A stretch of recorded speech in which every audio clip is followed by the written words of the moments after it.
Vou citar alguns exemplos de alguns alimentos que são considerados até saudáveis, mas são ricos na quantidade de FODMAP. Por exemplo, o alho, a cebola, que são alimentos assim que a gente utiliza muito no preparo das nossas refeições e que alguns pacientes realmente não toleram muito. Algumas frutas que são muito saudáveis, que a gente indicaria assim, facilmente para determinados pacientes, faz muito mal também, como o abacate, a melancia, as leguminosas, como o feijão, o trigo, a lactose, que é o açúcar do leite.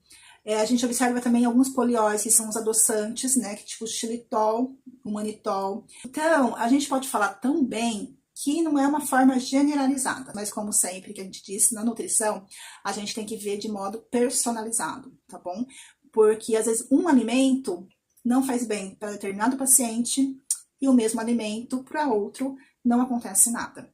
Então, por isso que o protocolo Low FODMAP, quando a gente trabalha nas seguintes fases, tá? Que é a fase da eliminação, a fase da reintrodução e a fase da personalização, tá? Então, na prática clínica é feito dessa seguinte maneira. Bom, na fase da eliminação, então a gente retira todos os alimentos com alto teor de FODMAP, tá? E a gente observa os sintomas do paciente, se ele consegue melhorar. A gente não pode ficar muito tempo, tá? Com essa exclusão, porque pode prejudicar também na diversidade do nosso intestino. Então, a gente vê o tempo determinado, tá? Para determinado paciente também, para ver o nível também, né, dos sintomas que ele relata.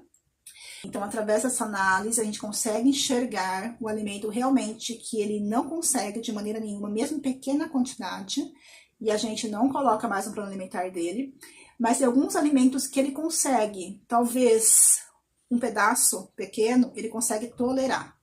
Não todos os dias, algumas vezes na semana, mas se for de maneira frequente e em maior quantidade, ele já não consegue. Então, ele consegue observar, isso que é legal, porque ele consegue identificar o alimento que faz muito mal para ele e aquele que não tanto. Mas é claro também, gente, a gente fala muito do protocolo Low FODMAP, tá? Que é a dieta, mas a gente tem que trabalhar o paciente como um todo. Então, a gente precisa ver essa parte digestiva dele, tá?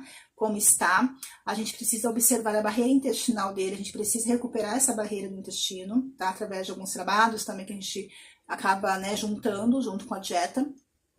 A gente também tem que trabalhar o fator eixo intestino-cérebro, lembra que eu falei no vídeo anterior? As emoções, os pensamentos, né, que alteram muito, e no momento de estresse, em um momento de ansiedade, que pode prejudicar demais esse paciente também, tá? E a gente precisa trabalhar a microbiota, que a gente precisa melhorar, recuperar tudo isso.